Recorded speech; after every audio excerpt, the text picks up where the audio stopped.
안녕하세요. 마틸다입니다. 오늘도 이어서 하느님이시요 사람이신 그리스도이시 읽어드리겠습니다. 책과 저자 소개가 궁금하신 분은 동영상 아래를 참고하세요.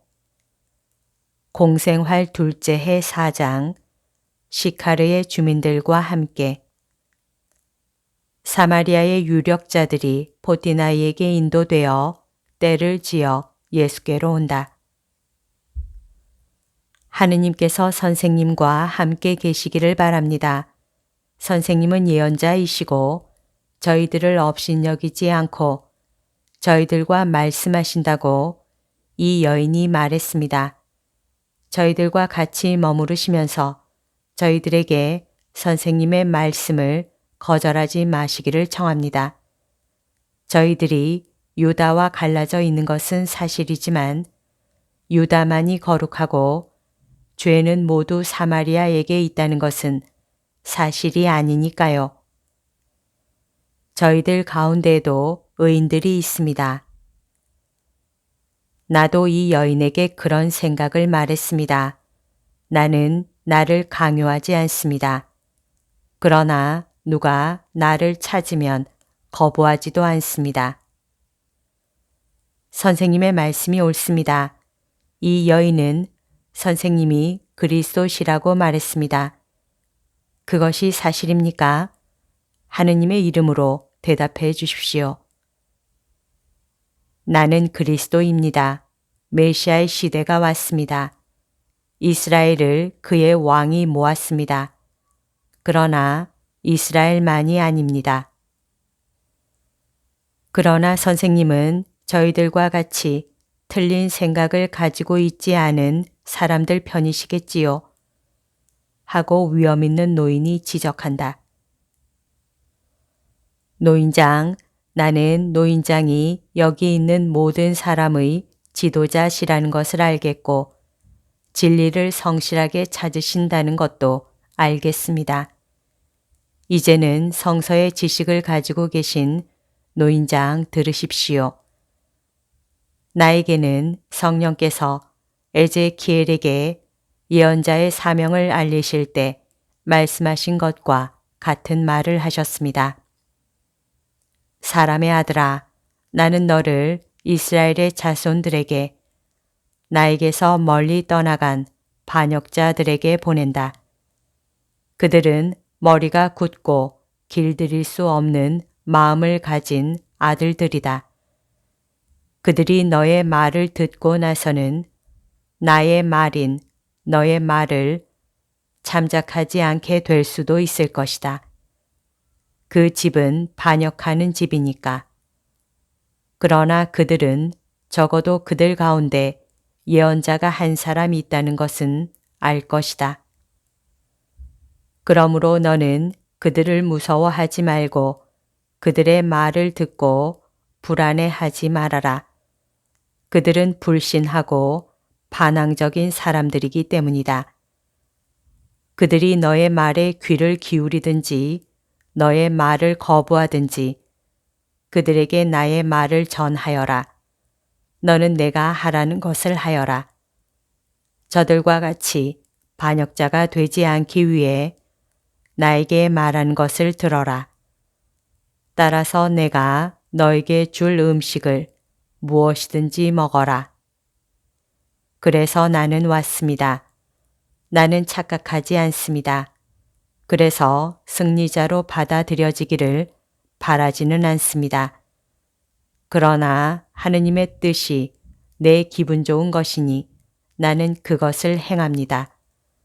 그리고 여러분이 원한다면 성령께서 나에게 넣어주신 말을 여러분에게 해주겠습니다. 어떻게 영원하신 분께서 우리를 생각하실 수 있었을까요? 그것은 하느님이 사랑이시기 때문입니다. 유다의 선생들은 그렇게 말하지 않습니다. 그러나 이것은 주님의 메시아가 여러분에게 말하는 것입니다. 메시아는 유다의 한 동정녀에게서 날 것이라고 되어 있습니다. 선생님은 누구에게서 어떻게 나셨습니까?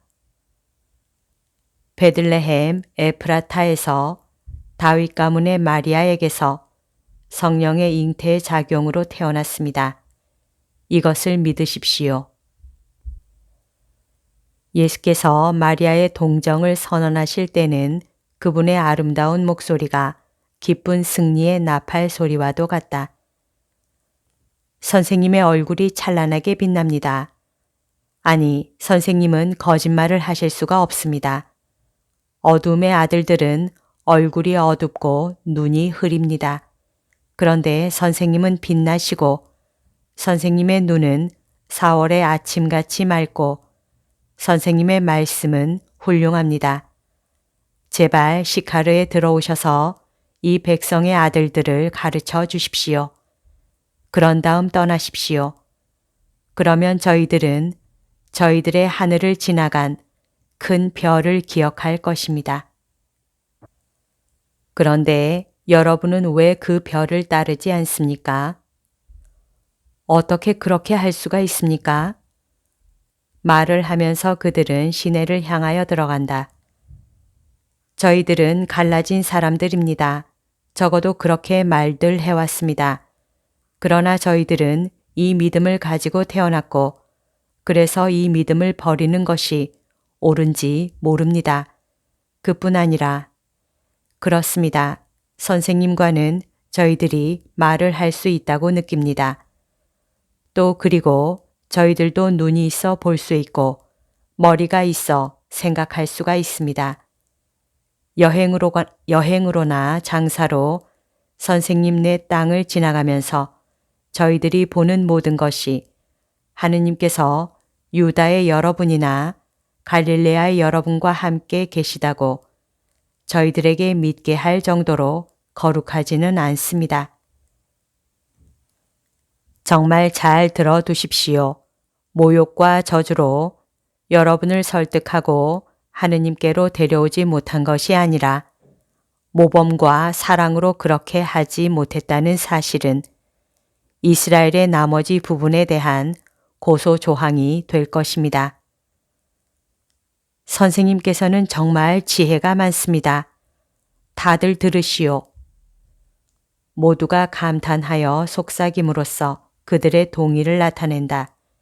그러는 동안 시내로 들어갔고 어떤 집을 향하여 갈 때는 다른 많은 사람이 가까이 온다. 이거 보십시오, 선생님. 지혜로우시고 인자하신 선생님이 우리 의심을 풀어주십시오. 저희들 장래의 많은 일이 여기에 달릴 수 있습니다. 선생님은 메시아이시고 따라서 다윗 왕국을 재건하실 분이시니 갈라진 이 지체를 국가의 몸에 다시 합치는 것을 기뻐하실 것이 틀림없습니다. 그렇지요? 이 노쇠한 국가의 갈라진 지체들을 다시 모으는 것보다는 모든 사람을 하느님께로 데려오는 것, 이것이 나의 관심사이고 어떤 마음속에 진리를 회복시키는 것을 기뻐합니다. 그러나 의심하는 것을 말씀하세요. 저희 조상들이 죄를 지었습니다. 그때부터 사마리아의 영혼들은 하느님께 밉게 보이게 되었습니다. 그러니 저희들이 선을 따른다고 해서 하느님에게서 무슨 이익을 얻어내겠습니까? 저희들은 하느님의 눈에는 언제까지나 문둥병자로 보일 것입니다. 그것이 여러분들의 섭섭함이고 모든 이교인들의 영원한 섭섭함이고 불만입니다. 그러나 나는 노인장에게 에제키엘과 함께 또 이렇게 대답하겠습니다. 모든 영혼은 내 것이다 하고 주님이 말씀하십니다. 아버지의 영혼도 아들의 영혼도 주님의 것입니다. 그러나 죄를 지은 영혼만이 죽을 것입니다. 어떤 사람이 의롭고 우상 숭배자가 아니고 음란한 죄를 짓지 않고 도둑질을 하지 않고 고리대금을 하지 않고 남의 육체와 영에 대하여 자비를 베풀면 내 눈에는 의인으로 보일 것이고 참 생명으로 살 것입니다. 또 있습니다.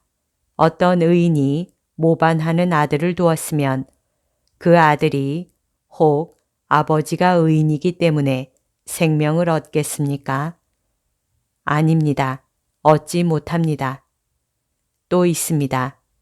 어떤 죄인의 아들이 의인이면 그가 죄인의 아들이기 때문에 아버지처럼 죽겠습니까? 아닙니다. 그는 의인이었기 때문에 영원한 생명으로 살 것입니다. 어떤 사람이 다른 사람의 죄를 짊어진다는 것은 공평하지 못할 것입니다. 죄를 지은 영혼이 벌을 받을 것입니다. 죄를 짓지 않은 영혼은 죽지 않을 것입니다. 그리고 만일 죄 지은 사람이 뉘우치고 의덕으로 돌아오면 그 사람도 생명을 얻을 것입니다. 유일한 오직 한 분뿐이신 주님, 주 하느님께서 이렇게 말씀하십니다. 나는 죄인의 죽음을 원치 않고 그가 회개하여 생명을 얻기를 원한다고. 나는 이 때문에 보냄을 받았습니다.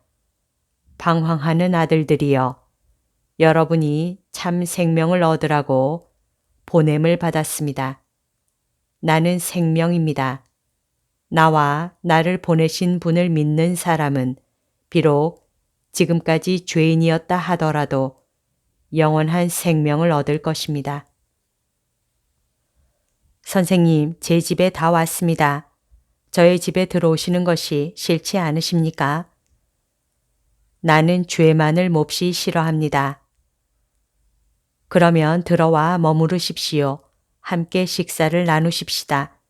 그리고 그렇게 하시는 것이 괴롭게 여겨지지 않으시면 하느님의 말씀을 저희들에게 나누어 주십시오. 선생님에게서 오는 그 말씀은 맛이 다릅니다. 그런데 저희들은 여기 고민이 하나 있습니다. 저희들이 진리 안에 있다고 확신하지 못하는 고민입니다. 만일 여러분이 용기를 내서 공공연하게 진리를 찾아오면 모든 것이 가라앉을 것입니다. 시민 여러분, 하느님께서 여러분의 마음속에서 말씀하십니다. 이제 곧 어두워집니다. 그러나 내일 아침 9시에 여러분이 원하시면 길게 말하겠습니다. 자비와 더불어 가십시오.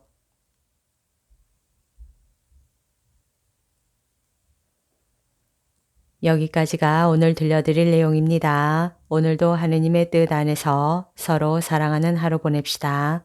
사랑합니다. 축복합니다.